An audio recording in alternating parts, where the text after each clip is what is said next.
இன்னைக்கு நம்ம ஹெச்ஆர் டோலி ஜாலியா போற போக்குல சொன்ன ஒரு விஷயம் பயங்கரமான மோட்டிவேஷனா மாறும்னு நினைச்சு கூட பார்க்கல. வணக்கம் நண்பர்களே, பாதி தூரம் வந்தாச்சு, திரும்ப போறதுக்கு நோ பேச்சுன்றதுல இன்னைக்கு நாள் 2 இந்த சொன்ன நேரா ஜிம்முக்கு கார்டியோ பண்ணதான் போனேன். அப்ப இந்த பையன் ஒன்னதான் தேடிக்கிட்டே இருந்து என் பக்கத்துல இருந்து கார்டியோ பண்ண ஆரம்பிச்சான். சொல்லடா என்ன கதைன்னு கேட்டா, ஆபீஸ் போறேன், பிரெப்ல இருக்கேன், எல்லாமே ரொம்ப ஸ்ட்ரெஸ்ஸா இருக்குன்னு சொல்றான். கேட்க ஒரு மாதிரி சந்தோஷமா தான் இருந்துச்சு. இருந்தாலும் இதை ஏன்டா என்கிட்ட சொல்றேன்னு கேட்டேன். அப்பதான் சொல்றான், இந்த மேட்டரை நான் வேற யார்கிட்டயும் சொன்னா புரியாது, ஆனா உன்கிட்ட சொன்னாதான் புரியும். நானும் ரொம்ப கியூரியஸா ஏன்டான்னு கேட்டா, ஏன்னா நீ தானே என்னை விட அதிகமா ஸ்ட்ரெஸ்ஸா இருக்குன்னு இன்னும் ஸ்ட்ரெஸ் ஆக்கி விட்டு போயிட்டான்.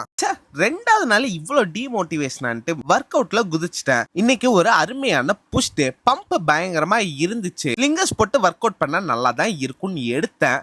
ஆனா ஜிம்முக்கு எடுத்துட்டு வரதான் மறந்துட்டேன். Mind set and energy check நல்லா மோட்டிவேட்டடா தான் இருக்கேன், அவ்வளவா டயர்ட் ஆகல. ஆஃபீஸ்ல வேற நம்மள கடினமா சொல்லிட்டாங்க நேரத்துக்கு வரணும்ட்டு. அதனால வீட்டுக்கு வந்து அவசர அவசரமா குளிச்சுட்டு ஒரு 3:20க்குலாம் வீட்டுல இருந்து கிளம்பிட்டேன். ஆனா ஏன் நேரம் பாதி தூரத்துல வண்டி ஆஃப் ஆயிட்டு ஸ்டார்ட்டே ஆகல. சித்தப்பாக்கு ஒரு மேட்ரு தரணும், அது தரலன்னு சூனியம் வச்சுட்டாரான்னு தெரியல. ஒரு 10 நிமிஷம் நல்லா அழுத்தி மிதின்னு மிதிச்சும் ஸ்டார்ட்டே ஆகல. கிவ் அப் பண்ணிட்டு வண்டியை மெக்கானிக் ஷெட்ல விட்டுறலான்னு யோசிக்கிறப்ப கீ ஆஃப் பண்ணி ஆன் பண்ணா ஸ்டார்ட் ஆயிருது. ஆஃபீஸ்க்கு நேரத்துக்கு வந்தது ஒரு சந்தோஷமான செய்தி.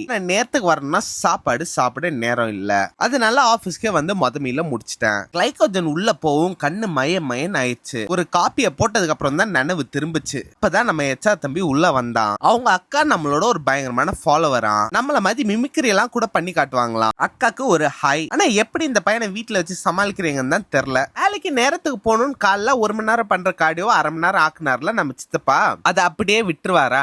நைட் அதுக்கு பதில் 1 மணி நேரம் சைக்கிள் ஓட்ட விட்டாரு. வேலையை முடிச்சுட்டு ஒரு 1 மணி நேரம் சைக்கிளிங் போயிட்டு வீட்டுக்கு போய் குளுக்கல போட்டு கடையை சாத்தியாச்சு.